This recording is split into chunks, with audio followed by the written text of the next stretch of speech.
So good morning all of you. We are starting a very productive session, entirely new session, where I will be giving you a review of the topic, the content review of the topic, and then subsequently I will be giving you some prelims question and some mains question. You will have to answer those prelims and mains question. These videos will be released in the morning and you will have to answer it till evening. In evening, I will be uploading a discussion video and you can join us on our Telegram group. You can join us on our application where you can submit your answers, where I can directly review your answer. So this is what is the session all about, and this will be a continued session. This will be very helpful for those students who are preparing for civil services, for prelims as well as mains. So we are planning this session to be exam oriented, not just focused upon content, but we are focusing upon presentation as well. So all the best.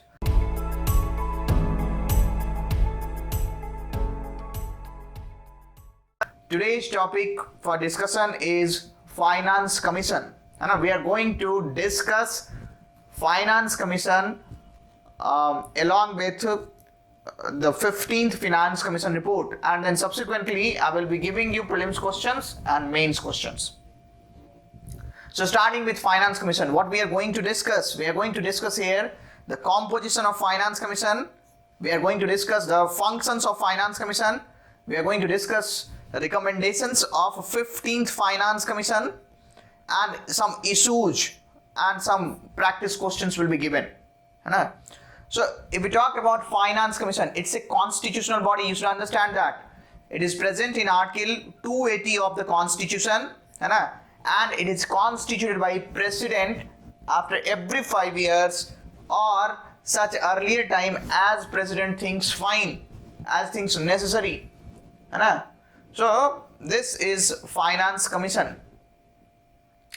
So but there will be many times. So let me ask you a question. You can reply it in comment.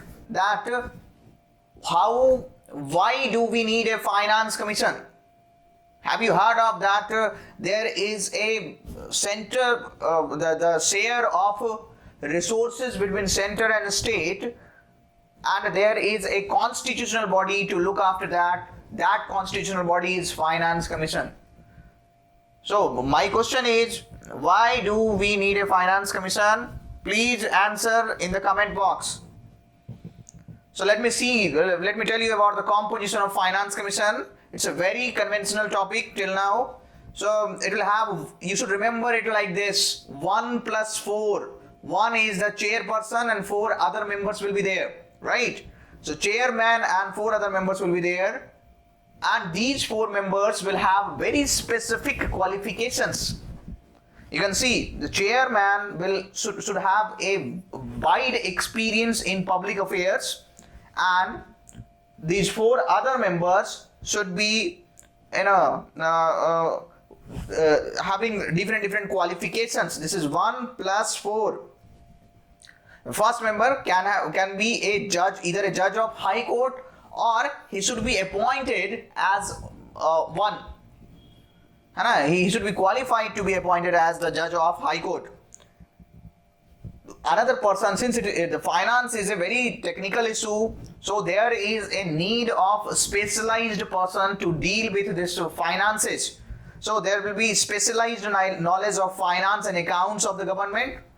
The third person should have the wide experience in financial matters, and the 4th person should be the economics expert. So if we see about the qualifications, criteria and terms of reference, that has to be decided by Parliament. And this is given under the Constitution under Article 280. So it is mentioned in Finance Commission Act 1951. So let's talk about the functions of Finance Commission. So you should understand, Finance Commission is considered as balancing wheel of fiscal federalism. Why? Because of its functions. See, Finance Commission is required to make recommendations to President on following matters. It will be doing recommendations on following matters. You can see that on net proceeds of tax between center and states. So what is this net proceeds of tax? That is the question.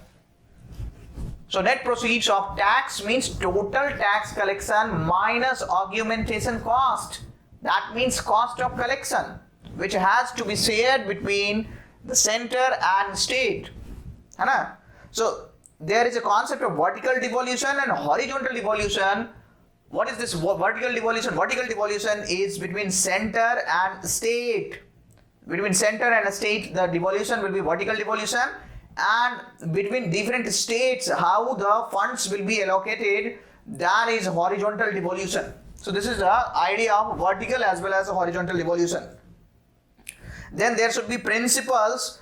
Finance Commission will be telling about the principles which governs the grants in aid to the state by the center. And then local level grants to panchayats and municipalities.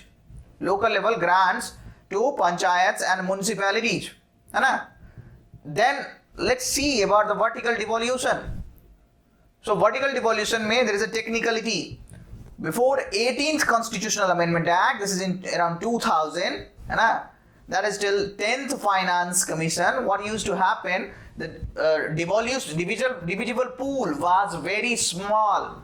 But after 18th Amendment Act, corporate income tax and custom duties, where earlier it was not the part of divisible pool, but after 18th Constitutional Amendment Act, it became the part of divisible pool.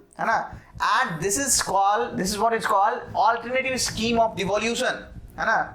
So Article 270 provides for sharing of all the taxes and duties except the taxes and duties referred in Article 268, 269 respectively, and cess and surcharge. So the question, new question, what comes under Article 268, Article 269? So you should see, this is the short summary. You don't need to remember every word by word of Article 268 and 269, but here you can just see divisible pool will not include taxes which come under 268, 269, 269A and 271. These are the constitutional articles. So let's see what comes under Article 280. That is the creation of Finance Commission. Article 270 will be talking about the divisible pool. Article 271 will be talking about the surcharges and taxes levied and collected and retained by states. So that is not the part of divisible pool. Article 268 will be taxes levied by center but collected and appropriated by states. Article 269 will be taxes levied and collected by center and assigned to states. Article 269A, if we see, this is taxes on interstate trade and commerce. And Article 275 will be grant in aid which is coming from center to state, and it is proposed by Finance Commission. So this is these are the divisible pool. So I'll also talk about Article number 282. Article 282, which actually talked about a discretionary grant.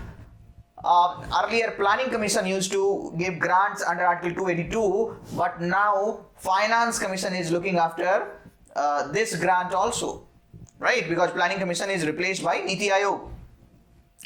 So for horizontal devolution, vertical devolution will be, it's a constitutional mandate for vertical devolution of net proceeds of tax on the basis of recommendations of Finance Commission.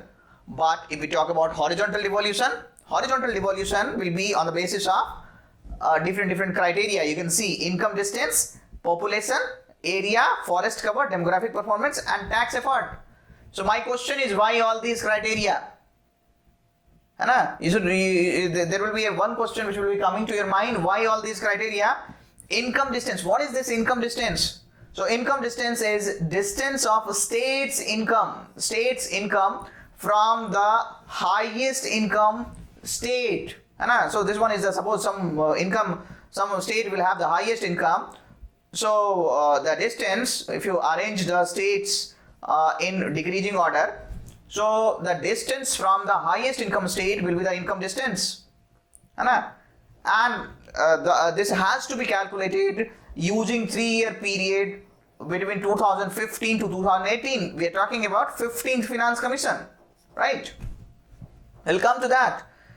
States with lower per capita income would be given a higher share. We will be talking about that, the specific grants which will be given to the states with lower per capita income. Population. If a state is having more population, that means it will need more funds to manage those population. So that's why this population criteria is being considered. Area, if we talk about area, see, the larger the area, the more administrative requirement will be there, more management resources will be there. So that's why area has to be given a consideration. Forest cover. Why forest cover is being given consideration? So let's talk about forest cover. Why forest cover is being given consideration? Because if we see about the development, forest cover versus development. So forest cover, it is generally perceived that the development will be on the cost of a forest. If one wants to protect forest, it will hamper certain development of that state. So the states which are putting efforts to protect their forest cover, that has to be given additional amount. So that's why this forest cover. Demographic performance. If a state is having this population control measures, it has taken a good population control measures, so that has to be incentivized for the population control measures. So that is the demographic performance. It's like if suppose UP has increased its population, or Kerala has decreased its population, so Kerala should be incentivized in order to promote this family planning, or in order to promote this population control. Tax effort is the tax collection efficiency. If tax collection efficiency is better, that state has to be given additional benefit in order to motivate them. So this is the rationale behind choosing this criteria for horizontal devolution, that is devolution of funds between the states. So here there is a comparison. If you see 14th Finance Commission and 15th Finance Commission, income distance in 14th Finance Commission it was 50%, and 15th Finance Commission it is 45%. Population in 14th Finance Commission it was 17.5%, and in 15th Finance Commission it is 0%. But population of 2011 census is first time taken in 15th Finance Commission. It has increased from 2011 to 2000. It has increased from 10% to 15%. Area, if we see, that remain the same, 15%. Forest cover ke jagah pe we have got this forest ecology, and where we'll have the 10% criteria. Demographic performance is included, where you'll have 12.5% criteria. Tax effort is included, where you will have 2.5% criteria, and total 100% of the, if you sum all these, you will have the 100%. So what are the different grants in aid which are coming under this 15th Finance Commission recommendation? So different grants in aid will be the revenue deficit grants. If we see, because it was stated, stated by 15th Finance Commission that 14 states are estimated to have aggregate revenue deficit after giving this divisible pool also. So that's why around approximately 74,000 crore revenue deficit grant has to be granted for these states. And then special grants are also given for the states like Karnataka, Mizoram and Telangana. It has suggested in the range of 6,764 crores has to be given as special grants. Sector specific grants was also suggested by 15th Finance Commission. You can just see 7,375 crore for nutrition sector, and similarly there is the different sectors which have been identified where the funds has to be granted, such as nutrition, health, pre-primary education, judiciary, rural connectivity, railways, police training and housing. There are performance linked grants which will also be suggested by this 15th Finance Commission, for implementation of agricultural reform, for development of aspirational districts and blocks, for power sector reforms, for enhancing trade including exports, for incentives for education, for promotion of domestic and international tourism. So this grant amount, what will be the grant amount that has to be provided, although this report has already come. So that the suggestion in the final report, this grant amount has been come. So let's talk about grant to local bodies. Now center is also giving grant to local bodies directly, right? So you can just see in the range of 90,000 crore. The total grants for local bodies has been fixed at 90,000 crore, of which 750 crore is recommended for rural local bodies, that is 67.5%, and 32.5% for urban local bodies. This allocation is total 4.31% of divisible pool. So you should remember this. This will give you a fair idea. This will help you in writing answers in mains, and this will also give you solving questions in prelims, right? So this is against 3.54% divisible pool of 2019-20, and the grant will be divided on the basis of population and area in the ratio 19:10. The grants will be made available to all three panchayat tiers: village level, block level and district level. Then there is a grant, specific grant which is given for disaster risk management also. It is recommended by Finance Commission, right? The Commission recommended setting up of national and state disaster management funds for promotion of local level mitigation activities. The Commission has recommended retaining the existing cost sharing pattern between center and states to fund state disaster management fund, and to fund this state disaster management fund which is coming as new state disaster response fund they are changing to state disaster management fund, and the cost sharing pattern between center and states will be 5:25 for all the states and 19:10 for northeastern and Himalayan states, hilly region states. So let's see about the 15th Finance Commission, some facts. The summary: chairman is N.K. Singh. Vertical devolution, earlier it was in 14th Finance Commission 42%, but here you have 41%. This 1%, which is less than the 14th Finance Commission, is because of the creation of Union Territory of Jammu Kashmir and Ladakh. This 1% fund will be going to that region. So the criteria for horizontal devolution will be, as we saw earlier, income distance 45%, 2011 census based population 15%, area 15%, forest and ecology will be 10%, demographic performance 12.5%, tax effort will be 2.5%. So I ask you to write issues with respect to Finance Commission. Think on it. I'll be giving you some points. There are more points.